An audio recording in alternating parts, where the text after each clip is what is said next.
Naka-try na ka og blueberry float? Ako kay wala pa sad. Pero today, testingan na ako. Kay murag lami gyud siya ba? Since lami man gani ang mango float, why not maghimo po tag blueberry float? Kaya today, ako ang himuon og kini ako ang i-share sa inyo ha kung giunsa ako paghimo. So, ikat na to ang butter. Magbutang po ta og graham. And then, ato ang i-mix aron mag-incorporate ang graham ug ang butter.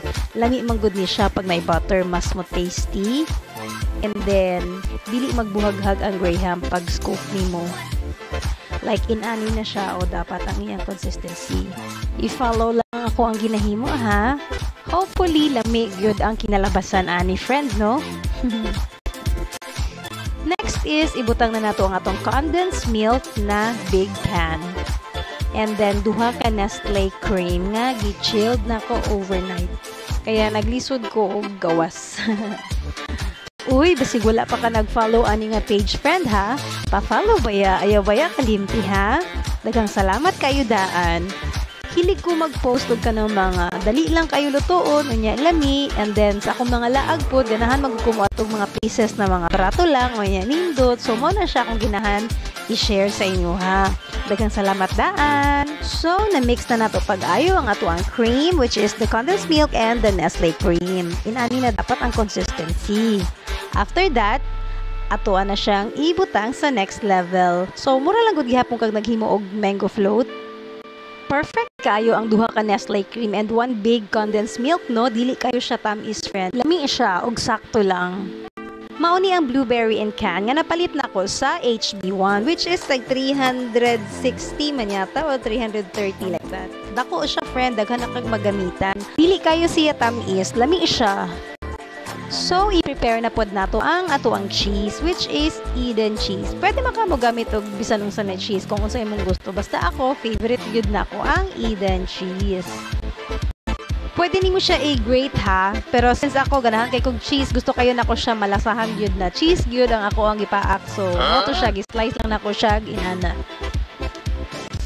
Mauto tanan ng ako ang ingredients. So, karon ato na pong i-file, diba? Kaya gibutangan naman nato siya og graham and then cream. So, ibutang na po nato ang cheese. And then after it, kanina po ang ato ang blueberry. Ayan, imekos-mekos lang, good friend. It's up to you kung unsa kadaghan ang imong ibutang sa first level sa blueberry. So, ako gusto na ko medyo abundant ang first. Ayan. So, gidaghan gid kayo na ko siya. Uy, please follow me, friend, ha? Aron managhan na pud mo gamay in tawon. Labaw na sa mga taga Davao, kay taga Davao lang baya ko. So, for sure, mas dali ninyo maaduan ang mga places na akong ginaadto. So, butangan na po na to a graham. Actually, friend, ako ani siyang gidugangan o graham biscuit, no? Kaya medyo makulang ta ato niya. Butter, the same pa rin yung ginawa ko. Okay?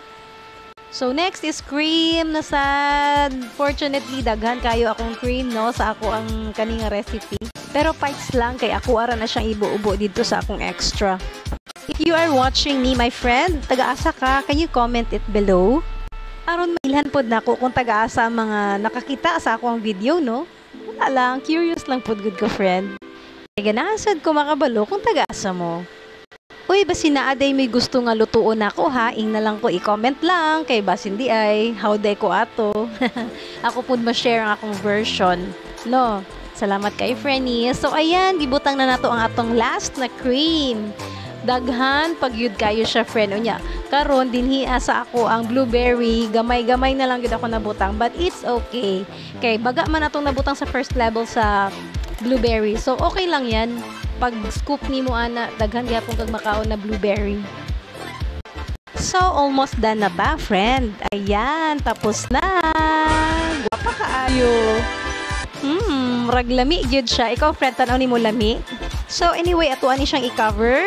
And then, ato ang i-chill overnight. Kay para tanaw na ito mugahi-gahi bagid siya no or dili. So, anyway, mao na ni siya karon amo anang gikaon. Dili jud siya ingon mugahi, friend. Kaya syempre, cream man atong gigamit. Unless nagbutang tag ka ng mga jelly like that siguro.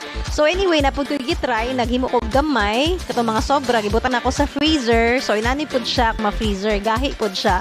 Pero okay ra gihapon kaayo, like mag-wait lang kag at least 10 to 15 minutes bago nimo tirahon. Ayan. So, lami siya. It depends on you kung gusto nimo gahi-gahi siya or humok-humok siya. So, all in all, lami kayo siya, friend. Hilabaw na kung daghanon pagid kayo nimo ang blueberry.